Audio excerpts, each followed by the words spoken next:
Hey guys, welcome to the channel. I wanted to speak today about property investment. A lot of the things that I'll talk about today will apply generally to all kinds of markets around the world. You know, whether it's the US or the UK or Australia or wherever. I'm based in Australia though, so some of my knowledge is specific to Australia, but a lot. I don't want to get too much into the details of property investment and my journey in this video. I just want to give you a bit of an overall idea so that you can get a sense of it. And then, obviously, with all of my videos, it's about giving you guys a starting point, giving you guys a place to start, and from there you can start to do your own research about specific issues, specific things that you need to know about the particular market that you're going to be investing in. And that's the case for anything, right? Whether it's business or investing of any kind, you really have to do your own research. And these videos, I make them so that you guys can have a bit of a starting point and know what things to keep in mind, what things you need to be wary of. But this channel is not a how-to. You know, I think this channel is a bit more advanced than that. This is really for people who can think for themselves, can think critically, and are able to make things happen, take action, and be able to really think for themselves. So you want to think of this channel like I'm trying to give you my experience and my just to warn you of some of the pitfalls and stuff, so that you can, when you're doing your own research, you know where to start. So let's get started. So in terms of the property market, what's really good about the market in Australia and markets around the world, especially Western democratic property markets, they're pretty mature for the most part. As you probably know, buying and selling real estate is something that's been around for as long as people have been around, really. But the modern kind of property investing market has been around for, I don't know, 100 years or so, maybe probably longer. So it's relatively mature. And in Australia, it's considered to be like, a national obsession that people buy and sell and in particular hold property. There's people out there that if you've got excess cash, if your business is doing well, or if you've got a good income, you've got excess cash. A lot of people, their first thought is, oh, maybe I should put some money into property. That doesn't happen everywhere in the world, but in Australia, that's a particular phenomenon that we have. Australians of all ages are very bullish on property, and because of that, the property prices around Australia have consistently been growing for the last, at least 50 years that I've looked into it, probably longer, definitely longer. If you'd have invested, 30 years ago in property when I was growing up, you would have, in some cases, 10x your money. You would have at least doubled in value, at least. That would be absolute worst case scenario for a lot of properties around Australia. Not all, but the majority of them. So that's why I got into property. My family are into property, and I thought that's probably a logical starting point if I want to grow wealth. And it turns out it's true. I bought my first property probably 9 years ago or so, and I've been buying ever since. I got stuck in a lot of analysis paralysis in the beginning. What did help was going to a lot of seminars and lectures and boot camps and weekend kind of courses and stuff. That was good. It gave me a lot of information and, again, a place to start. But it did have me overthink the whole process. It's not rocket science, but there is some things that you need to know, and ways to research properties and critical data that you need to have your head across. So let me start with the basics. So I would say that property in Australia is relatively safe if you buy the right property, obviously, but that's such a general statement, it's almost useless because that applies for everything. It is highly regulated in Australia and in other Western countries. It's highly regulated. Like I said, it's quite a mature industry, and the past performance has been good. That doesn't guarantee that it will always be good. Especially in this market at the moment. I'm recording it close to the end of 2021, and we're really at all-time highs for property. So it could go sideways or down pretty fast. And it's likely that it will at some point, maybe not in the short term, but at some point it will, which I think will present a buying opportunity for me. But it's a pretty solid asset class. Sorry, I'm just looking at my notes here as we speak. I'm also quite bullish on residential as well as commercial property. Again, buying the right one makes the difference. But I've been looking into commercial properties as well, and there's a few out there that have really good fundamentals and have performed, and I think will continue to perform really well. So definitely something to look into if if that's your bag. The other thing I like about the property market that you should consider is that there's parts of the property market that are quite inefficient. So even though it's a very mature market, there are parts of the market that are very inefficient. And what I mean by that is, if you can imagine any market, whether it's a share market or a property market, anything where there's buyers and sellers, the ideal scenario, and this doesn't happen, but the ideal scenario is that the market is efficient. So what that means is that the price of an asset is equal to its actual value. So let me give you an example. So if you're looking at buying a share in a company and you add up all of the company's assets, all of its income, its cash flow, if you add up all of the things that it owns, if you work out what that is, and that's very hard to do, but if you did, say if it was $1 million, right, and you've got X number of shares available to buy, then those shares should be equivalent to the price of the company. That's the ideal scenario. That's definitely not what happens in reality. A lot of people buy and sell assets based on emotion or incorrect information or unforeseeable circumstances. There's so many factors that go into the price of an asset, and that in itself creates inefficiency. So what that means is that there's the price of an asset can sometimes not reflect its true value, and that can work both ways. So it could be that asset prices are higher than their true value, or asset prices are lower than their true value. And this is a constantly fluctuating thing, and it's very hard to even tell what is the true value of any asset. That's kind of in the eye of the beholder. So anyway, coming back to property, what I like about the Australian property market and a lot of other Western markets is that there are price inefficiencies. So for example, let me give you an example. So in Australia, there seems to be a slight bias, especially from older investors, baby boomer type investors, that capital cities perform better and are safer, all that kind of stuff. In my experience, I found it very hard to find any old school or baby boomer type investors considering regional areas as blue chip.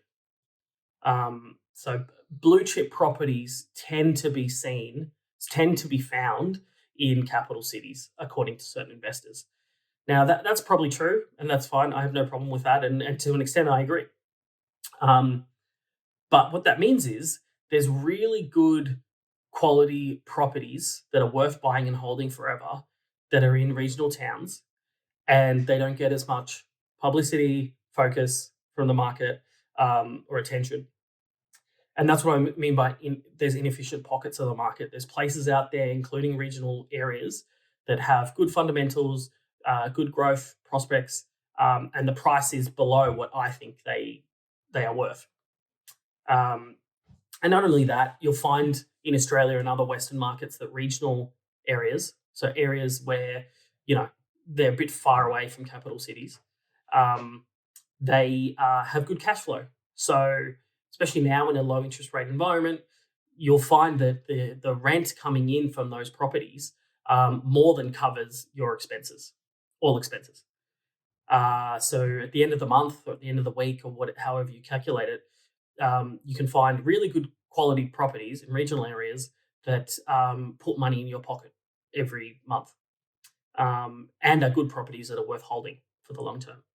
So, if you're starting out your journey here and you're starting to do your research and speaking to people, that's something to keep in mind.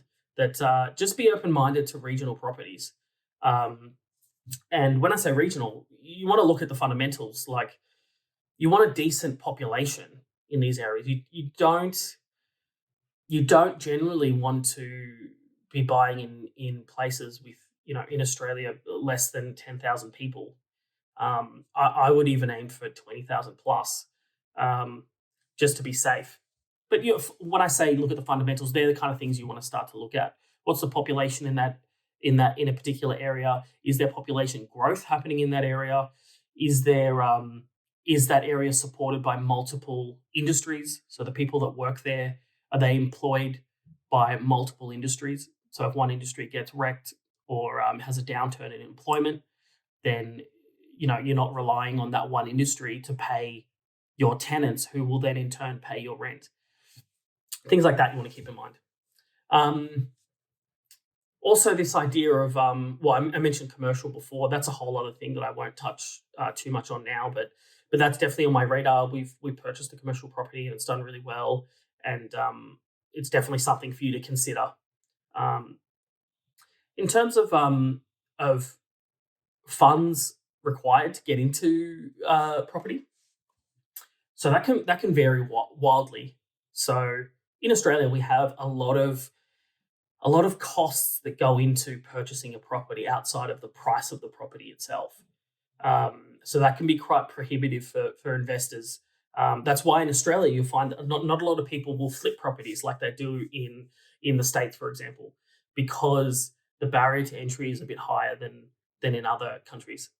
Um, but in terms of the costs, I mean, let me give you an idea so that when you start your research, you kind of know what to expect. And this might even help you make a decision whether it's worth exploring this idea any further. So, my general rule of thumb is you want to have 15 to 20% of the purchase price in liquid cash, like cash in your account, not cash equivalents, not that much worth of shares or crypto or something. Like I'm talking actual cash in your account that if you need to, you can withdraw it immediately, or transfer it immediately if you need to. So 15 to 20%. So what that means is that will cover all of your expenses, which generally, very generally, include a deposit. I usually go for a 10% deposit. That whole 20% of cash available is based on a 10% deposit. Obviously, if you want to put down a 20% deposit or more, that price goes up. But a 10% deposit, it's like 3.5% for the stamp duty, which in Australia is a tax that you pay every time you purchase a property. There's an upfront lump sum tax that you pay that has nothing to do with the property. It goes straight to the government. You'll never see it again. About 3.5% for that. So you're looking at 13.5%. And then I would usually include about a 2.5, 3% on top for legal fees, pest and building inspection. You want a qualified builder to go out and inspect the property and make sure it's structurally sound and there's no issues with it. And a whole bunch of other like little government charges, little bank charges and stuff that you'll get. So you're already at 10% plus 3.5% plus another 3, that's 16.5%. Then I usually use a buyer's agent.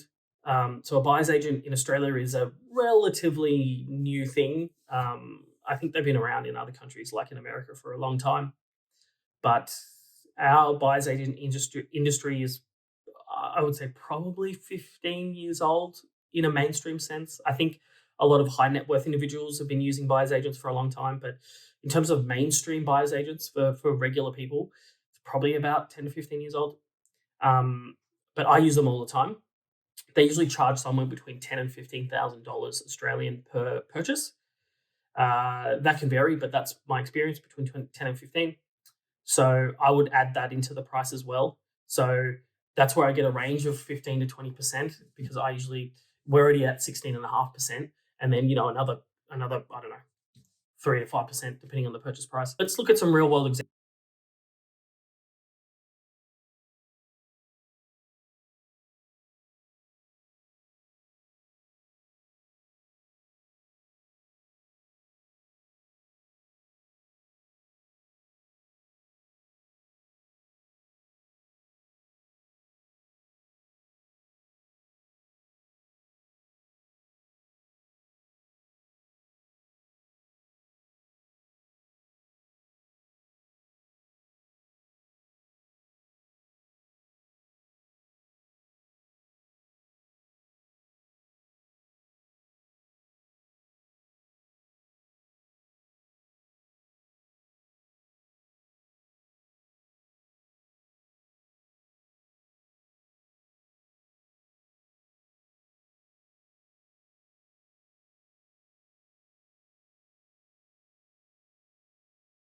dollars, you 20% of that, you're looking at $60,000.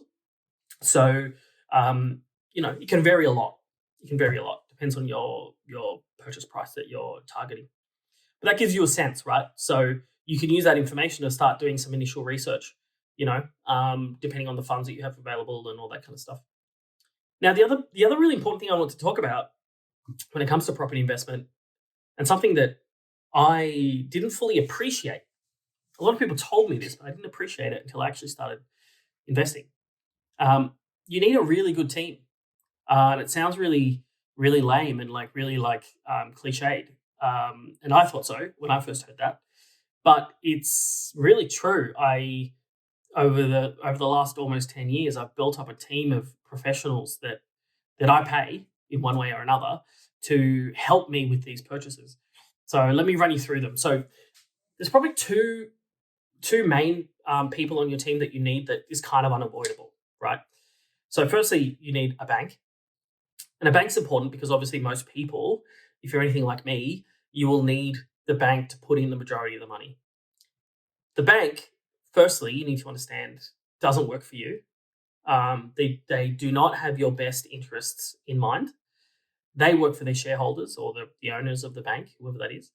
And so their priority is not you. They lend to you because they have to. That's how they make money, and they make a lot of money doing that. And in that sense, they become a business partner. That's how I see them these days. They are a business partner. You could say a necessary evil. I don't think they're evil. They just don't have your interests in mind. That's all. But they do allow you to purchase property. And for a lot of you out there, like me, that's the only way you can purchase property is with a bank. You have to understand that if you're putting in 10% for the loan, they're putting in 90%. They're a lot more invested in this than you are, and they really protect themselves. And that's not good or bad. That's just what they do. But that's you want to consider the bank part of your team, because they are. They're just not as aligned as you are on your goals, like the rest of your team will be. But the bank is definitely your silent partner in this venture. So that's a must-have. You need them. The second thing that I think is a must is a lawyer or a conveyancer. We call them in Australia.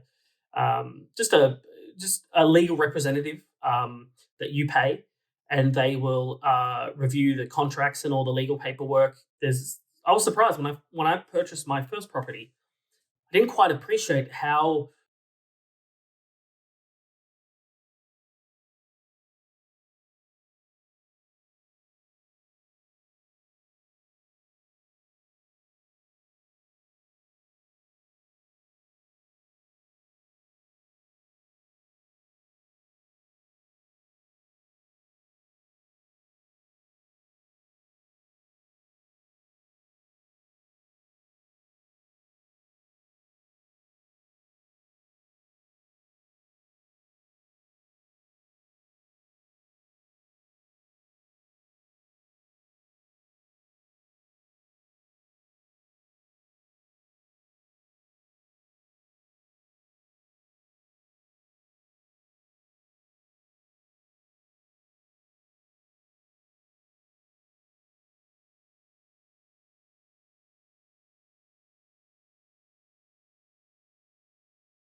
products, great deals, and mortgage brokers have access to them. They have relationships with them. So the idea of a mortgage broker is, and why I love them, is that I'll go to my mortgage broker and say, this is the purchase price I'm looking at. This is my income. These are my expenses, all the financial stuff about me. And they will go and shop around my loan to a whole bunch of different lenders and come back to me with the best deals. And the best thing about this is I don't pay them directly. I pay them. You will pay them, but not directly. They get paid a commission by the banks or whoever you end up taking the loan with. So you want to keep that in mind. You want to speak to a whole bunch of different brokers. You don't want to just speak to one, because no one broker will have access to every single lender. And sometimes they will only recommend you lenders that give them the best commissions, which isn't so bad. They need to get paid. But I would recommend that you speak to at least 5 mortgage brokers if you're starting out. You'll get lots of great ideas from them. You get lots of valuable information for free. And you can find the one that you get along with, that you think will be able to get you what you need. But you want to speak to a whole bunch of them. They're invaluable. I love brokers. And I've got 1 or 2 that I use all the time now because we have a good relationship. They know what I need. They already know all my details. And I know they can do the job because they have in the past. So mortgage broker or an accountant. So an accountant's super important, especially as your portfolio grows. But in the beginning, accountants are great because they can help you with planning for tax. And if you want to structure your portfolio in a certain way, if you want to use trusts, or, in America, if you want to use, if you want to buy it through a business or, some other kind of entity, accountants as well as lawyers can advise on that kind of stuff. In Australia, we have this thing called depreciation, which is a common concept. When you buy a property, on paper, the property itself, not the land component, but the property itself will depreciate over time. It will lose value over time, and you can actually capture that what we call a paper loss. So physically, it might not deteriorate. It might not. But on paper, according to the tax office, it is losing value. And so that loss of value, you can offset against your taxable income. So you can reduce your taxes. And that could change. But at the moment, as of making this video, that's something you can do. And accountants can help you with that. They're really useful. Again, if you're starting out and you don't have an accountant or you want to switch accountants, I reckon you should speak to at least 5 accountants. Just Google them, find the ones with the best reviews or the people that you know and trust recommend, and interview them. This is with all these guys, by the way. You should interview them. What I did was I just called up a whole bunch of different people, made a list, put them in a spreadsheet with their contact details and their name and all that kind of stuff. And I just interviewed them. I just had calls with them all over the phone for like half an hour or so and asked them some tough questions. And don't be afraid to ask, what are your fees? What do you charge? When do you charge them? Like with mortgage brokers, for example, you don't have to pay them directly, but you want to ask them. Don't be afraid to ask. How do you get paid? Who pays you? What's the commission? How much do you get? And you know what? I've never had a professional service person refuse to answer that question or get upset when I ask that question. They're all never had a bad experience with that. And for me, that's an encouraging sign. If they're willing to be open and transparent with you, I think that's a good sign. So don't be afraid to ask that. The last person on my team is a buyer's agent, like I mentioned before. So just like the others, just call up a whole bunch of buyer's agents. I talked to them for, in some case, an hour for some of them. Ask them all the tough questions. How do you get paid? What are your fees? All that kind of stuff. And that's my team. I think for me, those 5 is it 5? Really important. Bank, lawyer, accountant, mortgage broker, and buyer's agent. The other that I haven't quite ventured into just yet, I think I will at some point, but a financial planner or a financial advisor. I don't know how common they are. I mean, they are common in places like England and America and other Western countries. But in Australia, they are also just as common. I just haven't used one. I feel like I get so much financial advice from all those other people on my team. And in fact, in Australia, you'll actually find that some accountants or some mortgage brokers are financial planners too. they have that qualification. But anyway, look, that's another one you can have in your team. Some people have that. I don't. I think at some point, as the portfolio grows and our investments become a bit more complicated and bigger, I think I will eventually engage a financial planner. But at the moment, I don't. But that's something you can consider. And again, I will have the same approach as the others. I will find 5 of the best that I can find in terms of reviews and recommendations, and then interview them all and ask them all tough questions and see what they have to say. So yeah, that's kind of my very top level overview, big picture kind of approach to property investing. I've been doing it for, as I said, almost 10 years now, and it's worked out so far. I mean, we'll see. Well, I'm not planning to sell any anytime soon. In fact, I'm planning to keep them all forever.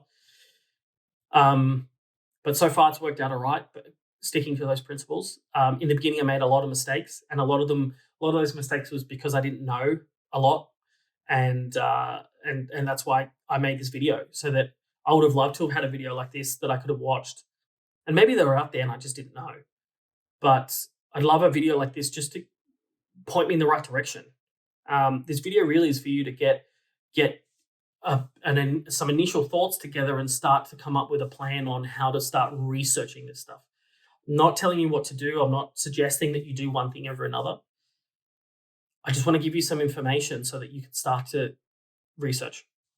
Now, each of those things that I've gone through, they really deserve a whole video on their own. So this is kind of, think of this video as like a chapter heading. It's like this is the like an index. This is like each of these things that I've touched on, I'll eventually make videos on later so that we can deep dive into some of these things, because there's so much detail that I've completely missed out on this video. So look, firstly, let me know in the comments if this video was helpful. If you had questions, I know there's going to be a million questions, so ask me in the comments. And let me know what videos you want to see. What do you want to hear about? What topics? I've been investing and in business for about 10 years or so now. For about 10 years or so now. And there's lots of stuff I know. There's even more stuff I don't know. But one of the things I think I'm pretty good at, especially these days, is research.